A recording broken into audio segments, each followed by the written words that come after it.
Assalamu alaikum brothers and sisters. Welcome to Anonymous A&M.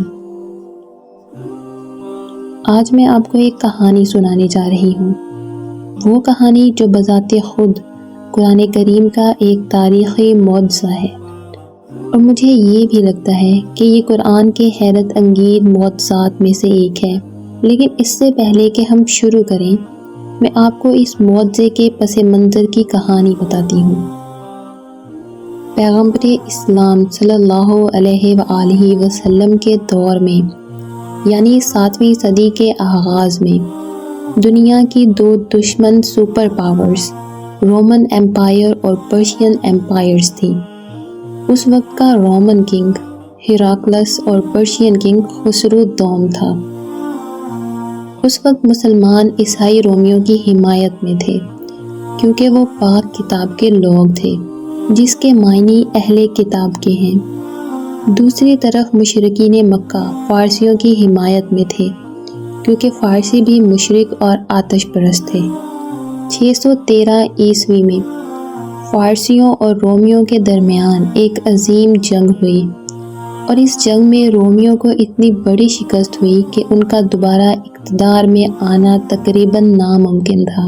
رومیوں نے تمام اہم مقامات جیسے میسوپوٹیمیا، دمشق، سلیشیا، شام، فلسطین، مصر، آرمینیا اور سب سے اہم یروشلم پر اپنا کنٹرول مکمل طور پر کھو دیا.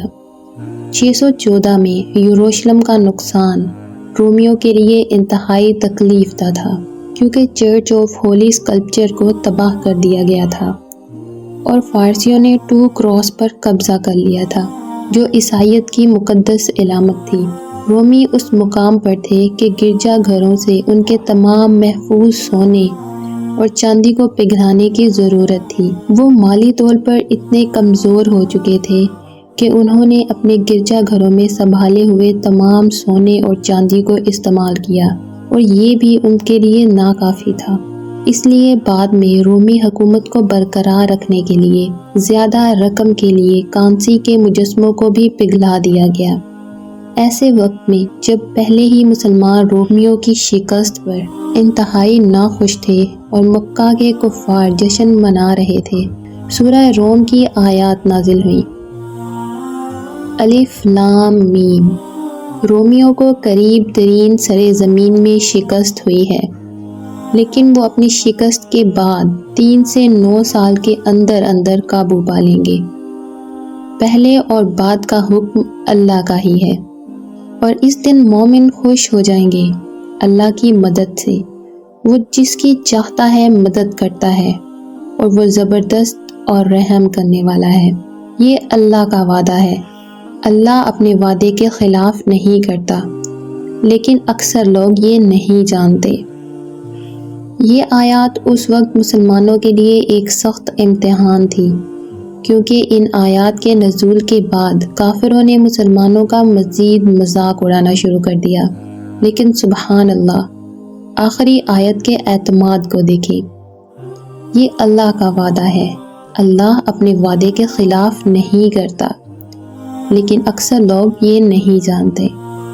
تاہم قرآن مجید کی دیگر تمام پیش گوئیوں کی طرح یہ نہ صرف سچ ہوئی، بلکہ 3 سے 9 سال کے مینشن ٹائم کے اندر سچ بھی ہوئی. اس کے بعد فارسیوں کو رومیوں کے ہاتھوں شکست ہوئی، اور رومیوں نے ایک ایک کر کے اپنے کھوئے ہوئے علاقوں پر دوبارہ قبضہ کر لیا. رومی شہنشاہ ہیراکلس نے فارسی شہنشاہ خسرو دوم کو بھی شکست دی، یروشلم پر دوبارہ قبضہ کر لیا، اور ہولی اسکلپچر کے ٹرو کراس دوبارہ حاصل کر لیا. سورہ روم کی ان آیات میں ایک اور شاندار معجزہ پوشیدہ ہے. اس میں کہا گیا ہے کہ رومیوں کو ادن الارض نامی جگہ پر شکست ہوئی. لفظ ادنا کے 2 معنی ہیں، ایک علامتی معنی اور دوسرا لغوی معنی. علامتی معنی قریب ترین زمین ہے، جسے ہم اکثر تراجم میں دیکھتے ہیں، اور لغوی معنی سب سے نچلی زمین کے ہیں. اب رومیوں اور فارسیوں کے درمیان جنگ دراصل ڈیڈ سی کے طاس پر ہوئی، جو سطح سمندر سے تقریباً 399 میٹر نیچے ہے، اور یہ زمین کی سطح کی سب سے نچلی زمین ثابت ہوتی ہے. میرے لاجک کے مطابق عام طور پر ایک عام سا آدمی ایسے ناممکن پیش گوئیاں کرنے کے بارے میں ایک مخصوص وقت کے ساتھ بات نہیں کر سکتا۔ یہ تب ہی ممکن ہے جب علم اللہ تعالیٰ کی طرف سے ہو رہا ہو۔ مزید یہ کہ حضرت محمد صلی اللہ علیہ وآلہ وسلم جیسا آدمی جو لکھنا پڑھنا بھی نہیں جانتا تھا، وہ کیسے جان سکتا تھا کہ لڑائی زمین کے سب سے نچلے حصے میں ہوگی؟ اللہ تعالیٰ ہم سب پر رحم فرمائے اور ہمیں قرآن پاک کی حقیقی علم اور معجزے کو سمجھنے کی توفیق عطا فرمائے، آمین۔ ویل تو ویورز، آج کے لیے صرف اتنا ہی۔ پھر ملاقات ہوگی نیکسٹ ویڈیو میں، تب تک کے لیے اپنا خیال رکھیں، دعاؤں میں یاد رکھیں۔ اللہ حافظ۔